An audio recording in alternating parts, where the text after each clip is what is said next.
Salut les amis, soyez tous hyper méga bienvenus sur les fleurs de Steph. Comme promis, je vais faire une vidéo bromélacée et cette fois-ci, je vais faire en deux étapes.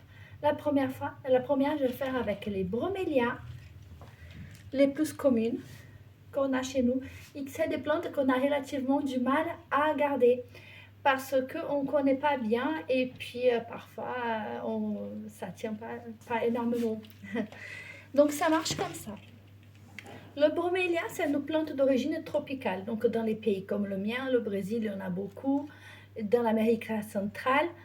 Donc, ces bromélias-là, elles n'ont pas besoin de beaucoup d'eau. Il faut juste que ça reste... Il ne faut pas la dessécher non plus. Il faut mouiller un tout petit peu ou un petit peu vers le bas, comme on fait avec les orchidées, soit un petit peu vers le haut.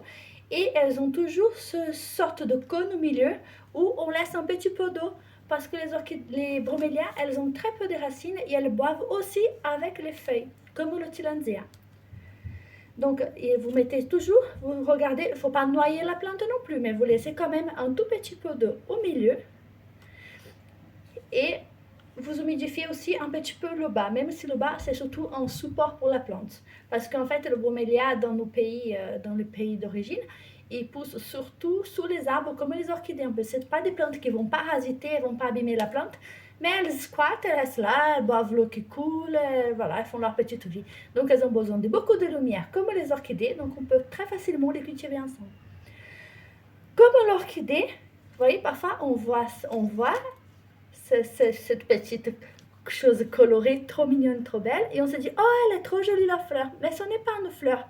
Ça, c'est ce qu'on va appeler dans les orchidées la hampe. C'est de là que va sortir les petites fleurs. En fait, à chaque écaille, il y aura une petite fleur qui va sortir.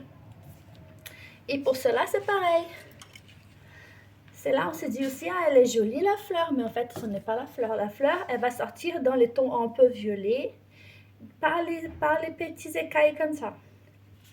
Donc cela, elle est déjà considérée comme un tillandsia. Elle a aussi comme des petits trous entre les feuilles pour avoir un petit peu d'eau. Et le bromélia, à savoir, c'est normal qu'une fois qu'elle a fleuri, la plante elle va mourir parce que c'est une plante qui fleurit qu'une fois par vie. Donc elle va mourir, mais avant ça, elle va faire plein de petits bébés tout autour du pot. Elle n'a pas besoin de beaucoup d'espace, donc très souvent la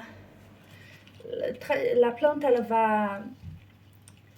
On n'a pas besoin forcément de la rempoter. Et après, quand elle a plein de bébés, vous pouvez soit laisser dans le pot et ça va faire une petite touffe avec tout plein de petites plantes, à peu près 5. Et ça sera hyper beau. Ou sinon, bien sûr, vous pouvez séparer, mais dans des pots tout petits. Avec un mélange un terreau pour plantes vertes ou pour bouture, qui c'est très aéré. Ou sinon, vous pouvez prendre du terreau. Oh, pas de la terre de jardin parce que c'est trop compact, mais du terreau qu'on achète. Et là, vous mettez un petit peu de la tourbe ou de la perlite pour faire un terreau un peu plus aéré. La tillandsia, on espritche de l'eau, comme pour les orchidées sur plaque un peu. On espritche de l'eau. Et on surveille surtout l'hydrométrie. Mais en soi, ce n'est pas une plante vraiment difficile. Sauf que c'est vrai que c'est un peu décevant une fois que la plante elle meurt. Mais bon, il faut attendre un petit peu et après on aura d'autres plantes. Voilà pour cette vidéo. Pour la prochaine vidéo, on va parler vraiment des tillandsia aériennes, les filles de l'air, qui n'ont besoin pas de terreau, rien. Et vous allez voir, c'est vraiment génial. Je vous fais plein de gros bisous. Si vous avez aimé la vidéo, vous pouvez mettre un petit pouce. Vous pouvez partager la vidéo avec vos amis. Et je vous fais tout plein de gros bisous et je vous dis à très bientôt sur les fleurs de Steph.